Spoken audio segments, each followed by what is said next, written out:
Chapter 1. To Sherlock Holmes, she is always the woman. I have seldom heard him mention her under any other name.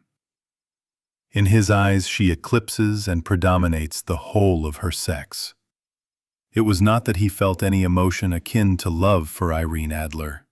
All emotions, and that one particularly, were abhorrent to his cold, precise but admirably balanced mind. He was, I take it, the most perfect reasoning and observing machine that the world has seen. But as a lover, he would have placed himself in a false position. He never spoke of the softer passions, save with a jibe and a sneer. They were admirable things for the observer, excellent for drawing the veil from men's motives and actions. But for the trained reasoner to admit such intrusions into his own delicate and finely adjusted temperament was to introduce a distracting factor which might throw a doubt upon all his mental results. Grit in a sensitive instrument, or a crack in one of his own high-power lenses, would not be more disturbing than a strong emotion in a nature such as his. And yet there was but one woman to him, and that woman was the late Irene Adler, of dubious and questionable memory. I had seen little of Holmes lately. My marriage had drifted us away from each other. My own complete happiness and the home-centered interests which rise up around the man who first finds himself master of his own establishment were sufficient to absorb all my attention, while Holmes, who loathed every form of society with his whole Bohemian soul, remained in our lodgings in Baker Street, buried among his old books, and alternating from week to week between cocaine and ambition, the drowsiness of the drug, and the fierce energy of his own keen nature. He was still as ever deeply attracted by the study of crime, and occupied his immense faculties and extraordinary powers of observation in following out those clues, and clearing up those mysteries which had been abandoned as hopeless by the official police. From time to time I heard some vague account of his doings, of his summons to Odessa in the case of the Trepoff murder, of his clearing up of the singular tragedy of the Atkinson brothers at Trincomalee, and finally of the mission which he had accomplished so delicately and successfully for the reigning family of Holland. Beyond these signs of his activity, however, which I merely shared with all the readers of the daily press, I knew little of my former friend and companion.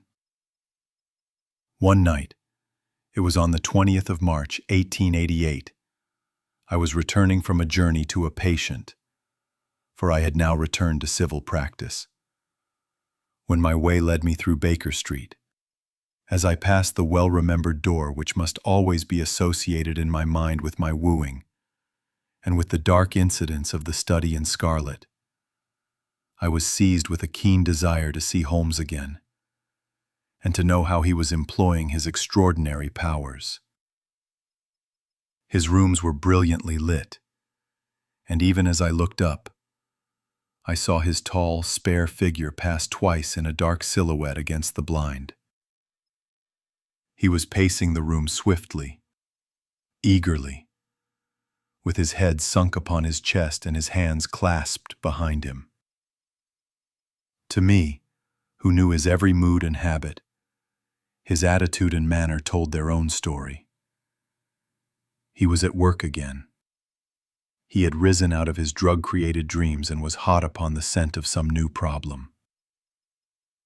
I rang the bell and was shown up to the chamber which had formerly been in part my own. His manner was not effusive. It seldom was. But he was glad, I think, to see me.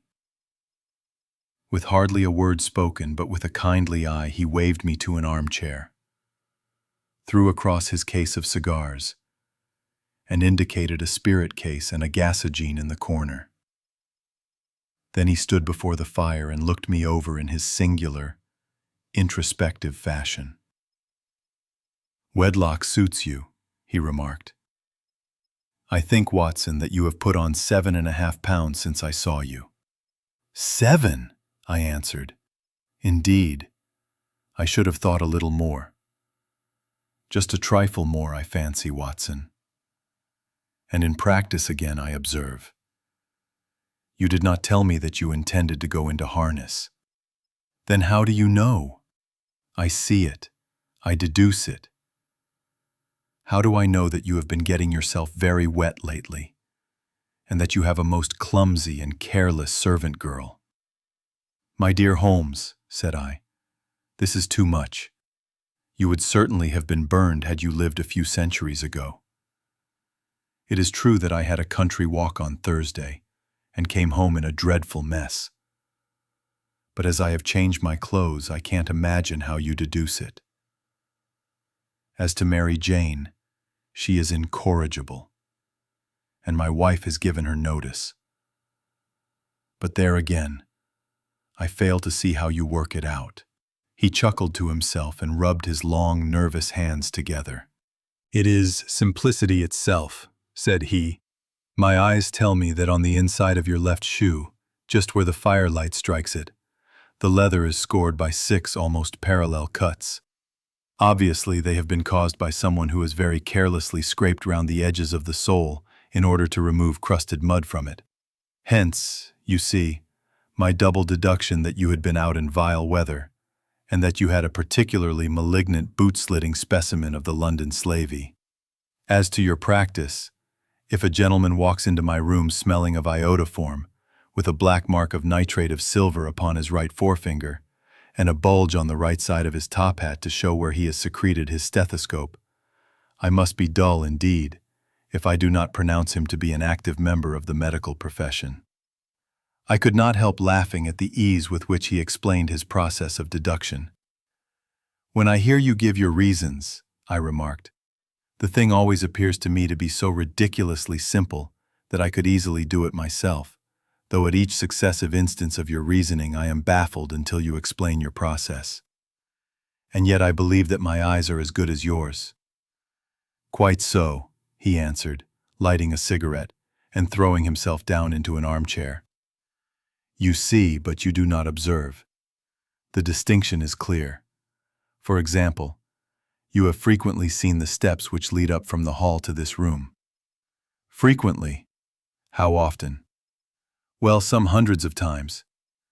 Then how many are there? How many? I don't know. Quite so.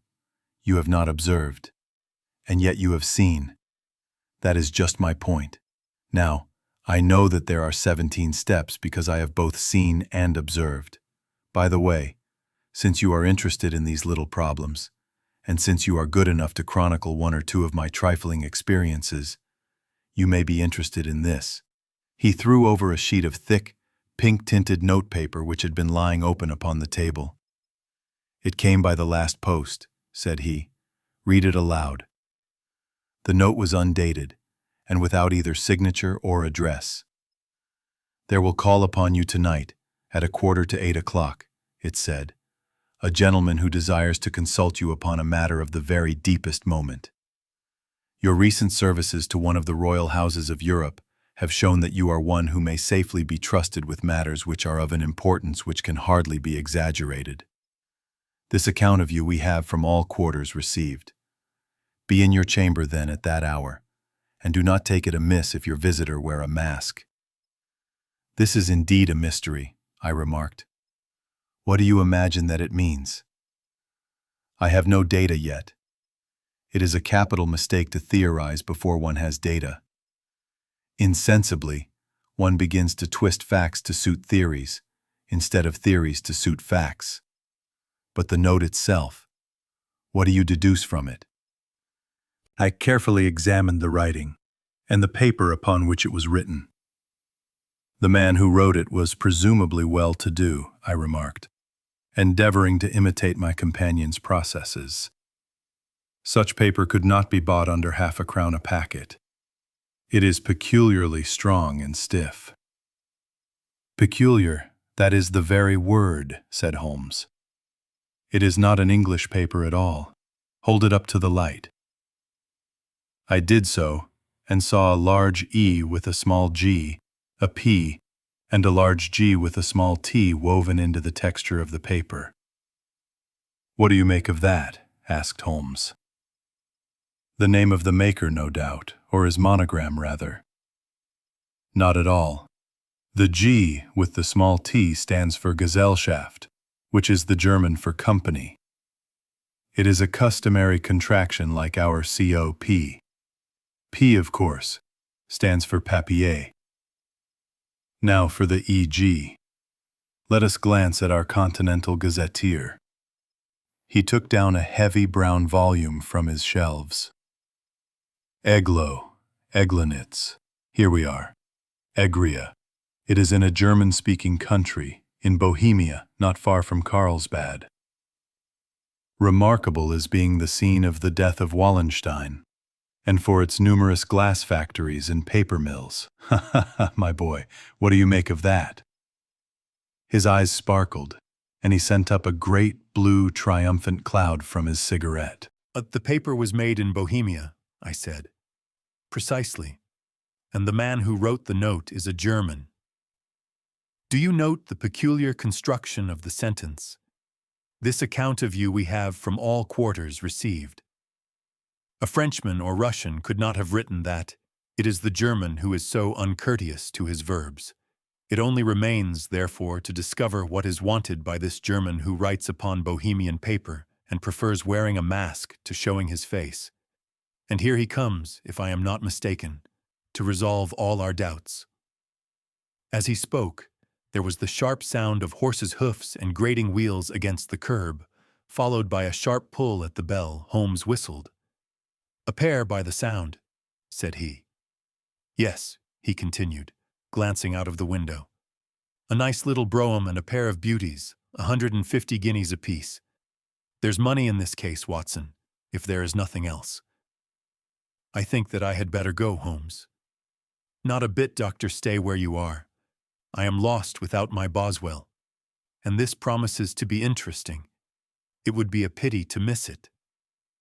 "But your client—" "Never mind him, I may want your help, and so may he. Here he comes. Sit down in that armchair, Doctor, and give us your best attention." A slow and heavy step, which had been heard upon the stairs and in the passage, paused immediately outside the door. Then there was a loud and authoritative tap. "Come in," said Holmes. A man entered who could hardly have been less than 6 feet 6 inches in height, with the chest and limbs of a Hercules. His dress was rich with a richness which would, in England, be looked upon as akin to bad taste. Heavy bands of astrakhan were slashed across the sleeves and fronts of his double-breasted coat, while the deep blue cloak which was thrown over his shoulders was lined with flame-colored silk and secured at the neck with a brooch which consisted of a single flaming beryl. Boots which extended halfway up his calves and which were trimmed at the tops with rich brown fur completed the impression of barbaric opulence which was suggested by his whole appearance. He carried a broad-brimmed hat in his hand, while he wore across the upper part of his face, extending down past the cheekbones, a black visored mask, which he had apparently adjusted that very moment, for his hand was still raised to it as he entered. From the lower part of the face he appeared to be a man of strong character, with a thick, hanging lip and a long, straight chin suggestive of resolution pushed to the length of obstinacy. "You had my note?" he asked with a deep, harsh voice and a strongly marked German accent. "I told you that I would call." He looked from one to the other of us, as if uncertain which to address. "Pray take a seat," said Holmes. "This is my friend and colleague, Dr. Watson, who is occasionally good enough to help me in my cases. Whom have I the honor to address?" "You may address me as the Count von Kram, a Bohemian nobleman. I understand that this gentleman, your friend, is a man of honor and discretion, whom I may trust with a matter of the most extreme importance, if not. I should much prefer to communicate with you alone." I rose to go, but Holmes caught me by the wrist and pushed me back into my chair. "It is both or none," said he. "You may say before this gentleman anything which you may say to me." The Count shrugged his broad shoulders. "Then I must begin," said he. by binding you both to absolute secrecy for 2 years. At the end of that time, the matter will be of no importance. At present, it is not too much to say that it is of such weight it may have an influence upon European history." "I promise," said Holmes, "and I." "You will excuse this mask," continued our strange visitor. "The august person who employs me wishes his agent to be unknown to you, and I may confess at once that the title by which I have just called myself is not exactly my own." "I was aware of it," said Holmes dryly. "The circumstances are of great delicacy, and every precaution has to be taken to quench what might grow to be an immense scandal and seriously compromise one of the reigning families of Europe. To speak plainly, the matter implicates the great house of Ormstein, hereditary kings of Bohemia." "I was also aware of that," murmured Holmes, settling himself down in his armchair and closing his eyes. Our visitor glanced with some apparent surprise at the languid, lounging figure of the man who had been no doubt depicted to him as the most incisive reasoner and most energetic agent in Europe. Holmes slowly reopened his eyes and looked impatiently at his gigantic client. "If your Majesty would condescend to state your case," he remarked, "I should be better able to advise you." The man sprang from his chair and paced up and down the room in uncontrollable agitation. Then, with a gesture of desperation, he tore the mask from his face and hurled it upon the ground. "You are right," he cried. "I am the king. Why should I attempt to conceal it?" "Why indeed?" murmured Holmes. "Your Majesty had not spoken before I was aware that I was addressing Wilhelm Gottsreich Sigismund von Ormstein, Grand Duke of Kassel-Felstein, and hereditary King of Bohemia." "But you can understand," said our strange visitor, sitting down once more and passing his hand over his high white forehead. "You can understand that I am not accustomed to doing such business in my own person. Yet the matter was so delicate that I could not confide it to an agent without putting myself in his power. I have come incognito from Prague for the purpose of consulting you." "Then, pray consult," said Holmes, shutting his eyes once more. "The facts are briefly these. Some 5 years ago, during a lengthy visit to Warsaw, I made the acquaintance of the well-known adventuress, Irene Adler. The name is no doubt familiar to you." "Kindly look her up in my index, Doctor," murmured Holmes without opening his eyes. For many years he had adopted a system of docketing all paragraphs concerning men and things, so that it was difficult to name a subject or a person on which he could not at once furnish information. In this case, I found her biography sandwiched in between that of a Hebrew rabbi and that of a staff commander who had written a monograph upon the deep-sea fishes. "Let me see," said Holmes. Born in New Jersey in the year 1858, contralto, La Scala, prima donna Imperial Opera of Warsaw, yes, retired from operatic stage, living in London, quite so. Your Majesty, as I understand, became entangled with this young person, wrote her some compromising letters, and is now desirous of getting those letters back." "Precisely so, but how?" "Was there a secret marriage?" "None." "No legal papers or certificates?" "None." "Then I fail to follow your Majesty. If this young person should produce her letters for blackmailing or other purposes, how is she to prove their authenticity?" "There is the writing." Pooh, forgery." "My private notepaper. Stolen." "My own seal. Imitated." "My photograph. Bought." "We were both in the photograph." "Oh dear, that is very bad. Your Majesty has indeed committed an indiscretion." "I was mad. Insane." "You have compromised yourself seriously." "I was only Crown Prince, then I was young. I am but 30 now." "It must be recovered." "We have tried and failed." "Your Majesty must pay. It must be bought." "She will not sell." "Stolen, then." 5 attempts have been made. Twice burglars in my pay ransacked her house. Once we diverted her luggage when she traveled. Twice she has been waylaid. There has been no result. No sign of it? Absolutely none. Holmes laughed. "It is quite a pretty little problem," said he. "But a very serious one to me," returned the king reproachfully. "Very indeed. And what does she propose to do with the photograph?" "To ruin me." "But how?" "I am about to be married." "So I have heard." "To Clotilde Lothman von Saxe-Meiningen, second daughter of the King of Scandinavia. You may know the strict principles of her family. She is herself the very soul of delicacy. A shadow of a doubt as to my conduct would bring the matter to an end. And Irene Adler threatens to send them the photograph, and she will do it. I know that she will do it. You do not know her, but she has a soul of steel. She has the face of the most beautiful of women and the mind of the most resolute of men. Rather than I should marry another woman, there are no lengths to which she would not go. None. You are sure that she has not sent it yet? I am sure. And why? Because she has said that she would send it on the day when the betrothal was publicly proclaimed. That will be next Monday. Oh, then we have 3 days yet, said Holmes with a yawn. That is very fortunate, as I have 1 or 2 matters of importance to look into just at present. Your Majesty will, of course, stay in London for the present. Certainly you will find me at the Langham under the name of the Count von Cram. Then I shall drop you a line to let you know how we progress. Pray do so, I shall be all anxiety. Then, as to money, you have carte blanche. Absolutely? I tell you that I would give one of the provinces of my kingdom to have that photograph. And for present expenses.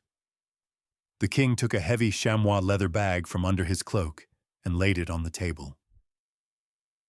There are 300 pounds in gold and 700 in notes, he said. Holmes scribbled a receipt upon a sheet of his notebook and handed it to him. And Mademoiselle's address? He asked. Is Bryony Lodge, Serpentine Avenue, St. John's Wood? Holmes took a note of it. One other question, said he. Was the photograph a cabinet? It was. Then good night, Your Majesty, and I trust that we shall soon have some good news for you. And good night, Watson, he added, as the wheels of the royal brougham rolled down the street. If you will be good enough to call tomorrow afternoon at 3 o'clock, I should like to chat this little matter over with you.